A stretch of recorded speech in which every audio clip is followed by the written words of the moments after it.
You've learned a lot so far, and with a wellness plan in place and an ongoing practice of self-awareness, it's time to look at your inner dialogue.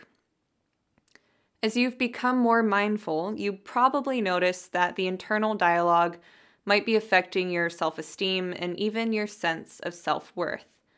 Negative and unhelpful thoughts running through the head can feel like this heavy backpack on your journey to healing. It can slow you down, make the journey more difficult, more tiring, and even more painful.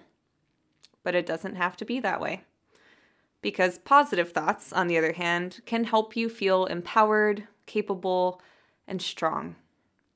So, if you experience unhelpful or critical inner dialogue, and let's be honest, pretty much everybody does that. So not only is it normal, it's okay. The last thing you want to do is beat yourself up for having these thought patterns. In today's session, I'm going to help you recognize unhelpful thought patterns without judgment. And in the next session, I'll help you build on these by creating counters and redirections that will help you restructure your negative beliefs and thought patterns. Before we dive into this session, settle in, take a moment to arrive in the space, in your body, and if it feels okay, thank yourself for showing up today. If you're comfortable with it, close your eyes. Take a big breath in through the nose and slowly out through the mouth.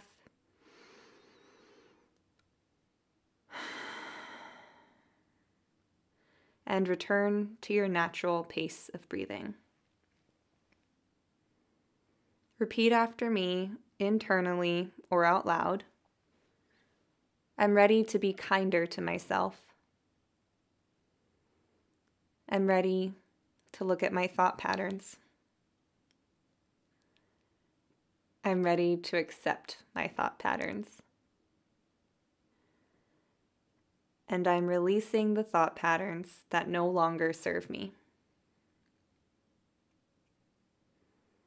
Notice your body, your breath. Notice if any judgments or objections are coming up. Now, this might be a thought, or it might be tension in your body, some discomfort.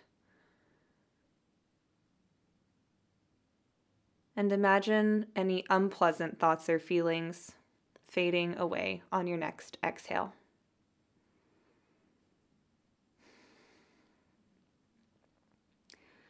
I'm going to guide you through some common unhelpful thinking patterns. You can listen with your eyes closed or open, whatever feels best. You'll be able to journal about this in just a few minutes, but you can also pause at any time if you want to make notes about the thoughts or feelings that come up. One of the most common thinking patterns survivors experience is called catastrophizing. Catastrophizing is exactly what it sounds like. It's basically assuming the worst possible thing is going to happen. It can be in a small everyday situation like ordering a coffee and thinking the barista is judging you. And it can also come up in more dramatic situations like going outside for a walk and assuming your safety is threatened from the moment you step out the door. These kinds of catastrophic thoughts happen all the time, especially for survivors, and oftentimes without you really noticing. So take a moment and reflect. Do you relate to catastrophizing? The second common thinking pattern is called black and white thinking. It's this way or that way and nothing in between. I'm either doing great or I'm doing horrible. I have a wonderful life and everything's going well, or everything is awful and I can't even be bothered to get off the couch. This is really common, especially when you're dealing with anxiety and stress on a daily basis. A lot of survivors say that when they experience black and white thinking, they feel crazy or bipolar.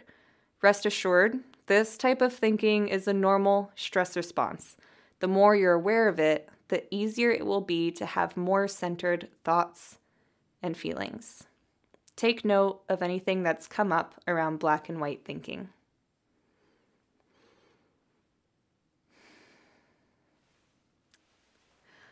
I'll share 2 more thinking patterns that are very common among survivors. And remember, you can always pause to take notes at any point. The next one is should thinking, or as I like to call it, shoulding. Shoulding is enforcing unrealistic expectations, not only of yourself, but of others. And oftentimes, it comes with a huge pile of judgment. Like, I should meditate an hour, then I would be better. This can be a really subtle thinking pattern and at other times a very obvious one. Take an extra moment to reflect on should thinking. The 4th thinking pattern we're going through today is called filtering. It's the pattern of seeing things through a limited or hyper-focused lens. For example, if my mental filter is based around some internal dialogue that says, I can't trust my own decision-making. Not only am I going to second-guess myself in big decisions, but I might start to think I'm awful at everything, that I can't make decisions at all, that I shouldn't be trusted. It can escalate to small daily decisions too, like, I'm bad at decision-making, I can't even order this thing on Grubhub, I don't know what sweater to wear. The list goes on and on and on. Now, I know those examples might sound silly and unrealistic, but this thinking pattern is really sneaky, and you'd be surprised how often it can infiltrate our moment-to-moment thoughts. Take a second to reflect on filtered thinking. If nothing is coming up, I invite you to look through some of your journal entries and see if filtered thinking shows up there. You might also notice sensations in your body, maybe some tension, feeling a little unsettled, or feeling general discomfort. To review, you learned about some of the most common unhelpful thinking patterns: catastrophizing, black and white thinking, should thinking, and filtering.